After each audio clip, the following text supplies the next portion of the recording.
Hello everyone, and welcome to Off the Shelf, What I Got for Christmas. That's right, I am showing off all the cool stuff that I got for Christmas this year.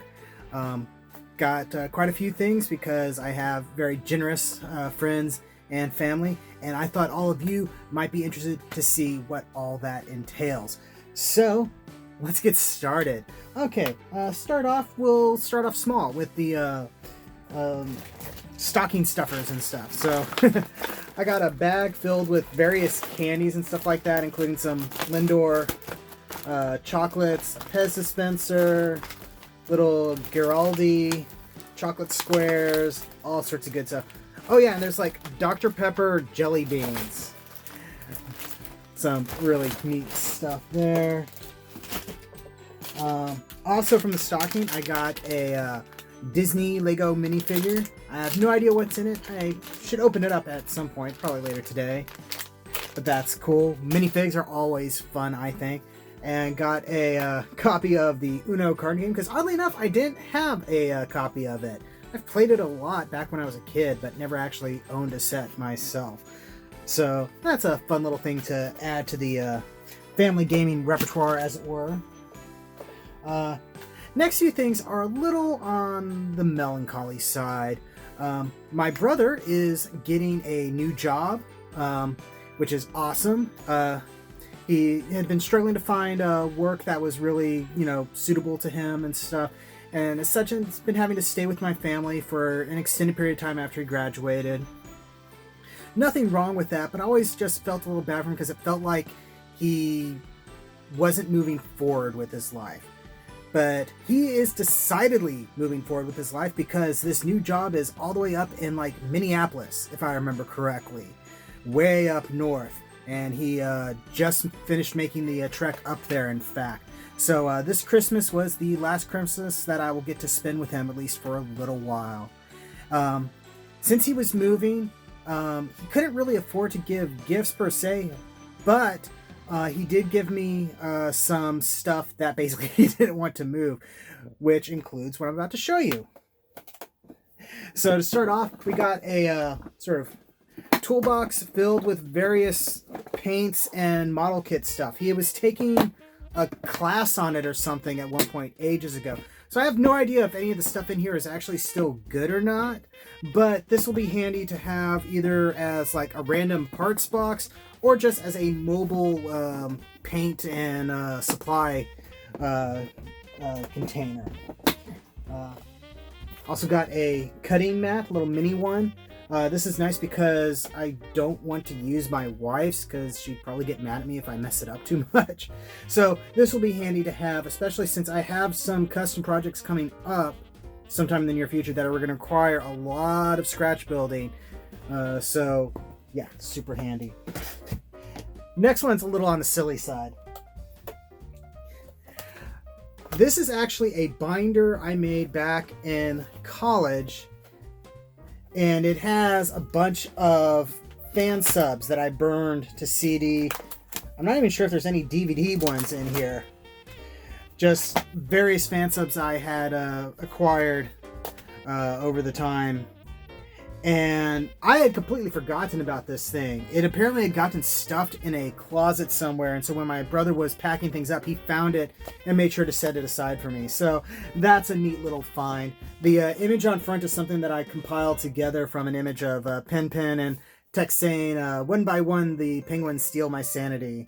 I can't remember where I got that from. One of my friends, I think it was Peter Kaskin, would use that phrase occasionally, and it always amused me, especially since penguins are my favorite animal. And then on the back is actually a old an old regular comic of mine that was just a fun little thing I did way back when. Next up, we have a couple of ties. So we got a Civil War tie, because my family does Civil War reenacting. So that's a fun little addition. And a Looney Tunes tie. So I don't wear ties very often, but when I do, I kind of like for them to have some personality to it. So like, I think one of my main ties is a old sort of Marvel Comics comic cover one. And I also have like a Space Invaders tie that I got from a Loot Crate box at one point. Next, we got this Gundam Wing Endless Waltz version, the SD kit. This is cool because, as you can see behind me, I got the MG of it, so it's kind of neat to have the SD version. And I've been staring at this thing on his desk, not on his desk, on his shelf for a while, and he just never had time to make it, and figured that he probably wasn't going to make it, so he made sure to give it to me. So that's really cool. And you've probably been looking at this one as well. Master Grade Tolgies. This is another one that I've been staring at on his shelf. It's even kind of dusty, so you can tell that he's had this thing for a while and just never built it. And I'm kind of excited to check this one out, especially since I have the, I don't know if you can see, yeah, Epion and Wing over here. So this will be a nice thing to add with it. I've built the RG Tolgies, as you guys know. You can't see him back there. And I've been told that the RG Tolgies is very much like a downscaled MG. So it'll be interesting to check this one out. So I guess keep your eyes open for maybe this one being another MG that I build for the channel. Okay. Set that aside. What's next? Okay. So now on to stuff from my family. My wife and child. So my son picked out these from my list of Transformer stuff. So we got a Micromaster set with a powertrain and high jump. Trying to get this so that the light doesn't obscure what it is. I've never had much of a connection to the Micromasters. I had a few of them, but they were never quite my thing. But it's really cool to have little micro Transformers to play with on your desk. So that's probably what's going to happen with these, is I'm going to take them to work and have them displayed with some of my other desk Transformers. Then we got the cassettes, Laserbeak and Ravage from Transformers Siege as well. And these guys I'm kind of excited to get because I do have the Generation 2/Marvel Comics repainted Soundwave that a friend of mine customized. Thanks again, Executor Customs. And I think I may try my hand at customizing these guys. Don't know how successful I'm going to be, but I have some color schemes in mind, basing them off of Beast Wars toys, actually. So Laserbeak here will get repainted sort of like pink and purple, and then Ravage here, all the silver bits are going to be replaced with gold to make him like his Tropedicus agent counterpart. And of course, Laserbeak is going to be like Lazorbeak with a Z from Beast Wars. Next up, Siege Ironhide. This one is exciting because I have the Universe Ironhide, but he's not that great. He's an okay toy, but the transformation is super complicated, and the way they designed him, his head is looking down like this all the time in robot mode, and that's just not great. So it's cool to have a more cartoon style Ironhide that I can throw in with the rest of my Transformers. Next, we got Reflector. And yes, this is only one of 3 that I would need to make the camera mode, but I don't think I'm going to worry about that, and we'll probably see about that later. Anyway, it's cool to have this guy because he was a fairly prominent member of the Decepticons in the early episodes of the Transformers cartoon, which is weird because his toy was like a mail-away thing, and also completely different colors from how he looked in the cartoon.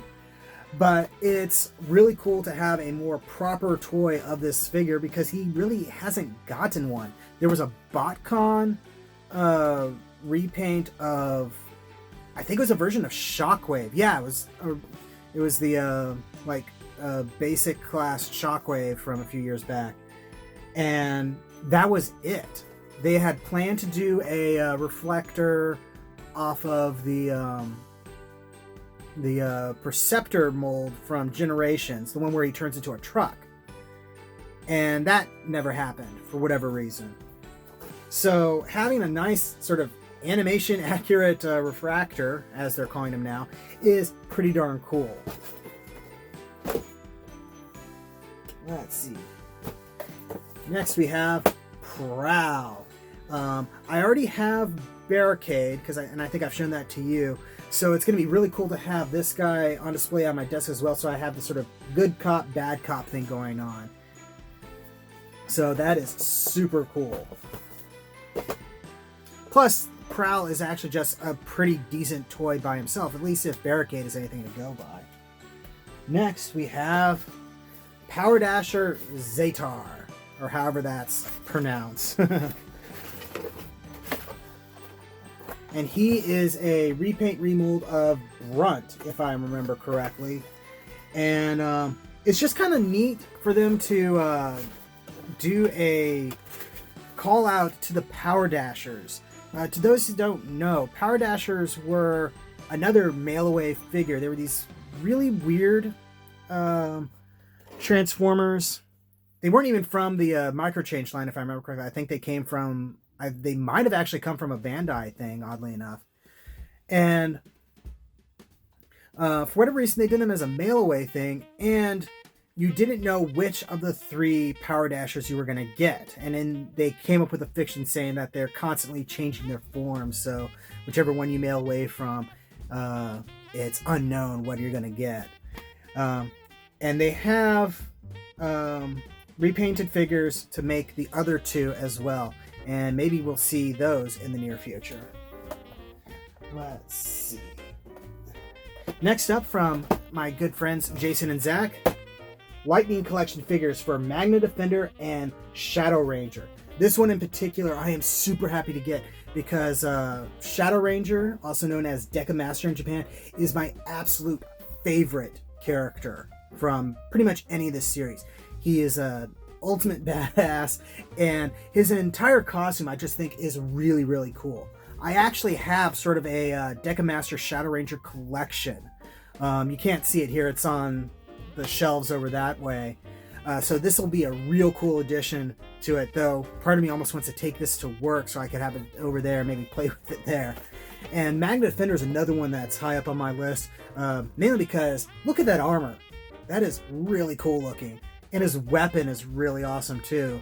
You gotta love gun blades, even though it's a blade, but you put it in the scabbard and it can turn into like a shotgun because it has like the pump action thing.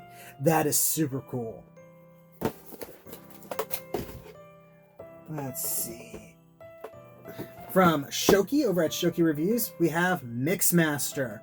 I think I mentioned before that while I like the movies, I wasn't really super interested in getting into the Studio Series figures, even though I knew they were supposed to be pretty decent. But these guys make up Devastator, and it's supposed to be a pretty decent sized combiner, and I have a weakness for combiners. I absolutely love them. Maybe it's because when I grew up I didn't have a whole lot of them, so now that I'm an adult with my own money, I want to get as many as possible.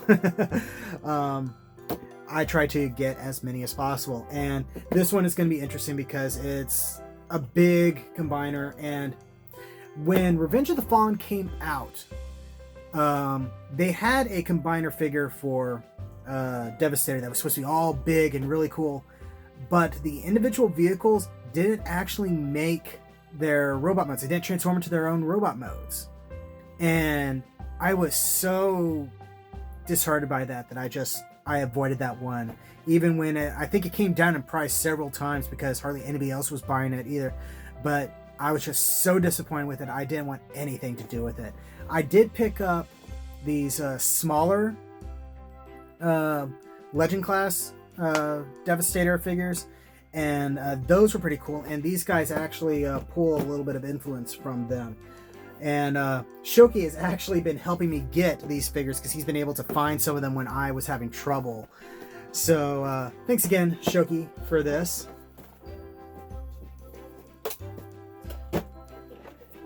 Next one, Springer. Springer was always one of my favorite triple changers. Probably mostly because he featured so prominently in Transformers the movie in Season 3, which, as you can tell by my name, Rodimus, is one of my more favorite areas of the Generation 1 Transformer spectrum. And I do have the Generations Springer. And he's an awesome figure, and I love how he looks like the artwork from the Fall of the Wreckers, or whatever it was called, the IDW series. But it is cool to have one that looks like his animation model. So I've been very interested to check this one out, and I was kind of jealous of Shoki when he got his copy and reviewed it. So now I have my own, and this is just going to be so much fun to have. And that... Oh! Wait. So my mom loves to give me books. And I have an Amazon list of just random books that I like or that I think interesting. And so when it comes time for her birthday or Christmas, she'll pop on and take a look at them and pick stuff off my list. Last year, she got me the role-playing books for Bubblegum Crisis because I just randomly saw them there. I was like, oh, those are cool. Wouldn't be nice to have those. And she grabbed them off the list, and that was really cool. So this one is another collection of just sort of random books. So to start off, we have the Ninja Turtles Pizza Cookbook. I saw this like a few years back and was like, that's just too silly not to like. And so it just has various turtle-themed pizza recipes. I don't even know if we're going to use this much, but it's a fun thing to have. Just a little funny addition to go into the shelf where we put all our other cookbooks. Next up, we have this. This is Steven Universe, The Answer, in a sort of a little golden book style. And this was actually one of my favorite episodes of Steven Universe. And when I saw that they made this sort of storybook, I knew I wanted to get a copy of it so I could read it to my son as a bedtime story, because I think it's a really good story too. And then we got this, the Ultimate Visual Guide to Power Rangers. I think this came out like a year or two ago, and it's just a really cool giant book that has all sorts of information about Power Rangers. And I suppose by extension, maybe a little bit of Super Sentai as well. I have always been a fan of Power Rangers and Super Sentai. Well, I mean, I guess not always for Super Sentai, because I didn't find that out until late 90s, early 2000s. But I never grew out of liking Power Rangers. And it's been nice to see them having a bit of a resurgence lately. So this is a cool thing to have. As you can tell, I haven't even taken it out of the shrink wrap yet, but I will probably soon, so I can just see what all sorts of secrets and goodies this thing has. And that brings us to the last bit. It's a biggin. This comes from Santa, all the way up in the North Pole. That's right. Transformers, Siege, I was about to say Soundwave, Omega Supreme. And yeah, this is a big one. Omega Supreme was a figure that I always thought was really cool. Never had him. And I have, now with this, I have almost every single Titan class figure with the exception of Devastator. We somehow managed to miss that one. I think that was during a time frame where money was a little bit tighter for us, so couldn't buy all the big expensive things that I wanted to, and so that one just ended up passing us by. But obviously this one hasn't passed us by, and I am super happy to get this thing. when Shoki was showing off his, I was a little bit on the jelly side. And what's going to be fun is I'm going to have to rearrange things in the bedroom to display this guy. I have an area set aside for the Titan class figures, but it's pretty much full right now. I have an Energon Omega Supreme up there, and that guy's going to have to find some other place to live because this guy needs a home. And yeah, so that's been what I got for Christmas. Thank you very much for watching. Happy holidays to all of you. Don't forget to like, comment, subscribe, all those fun YouTube things. Check the description below for links to my storefront where you can get official shelf space t-shirts and more. And yeah, thank you very much, and I'll see you the next time you invade my shelf space.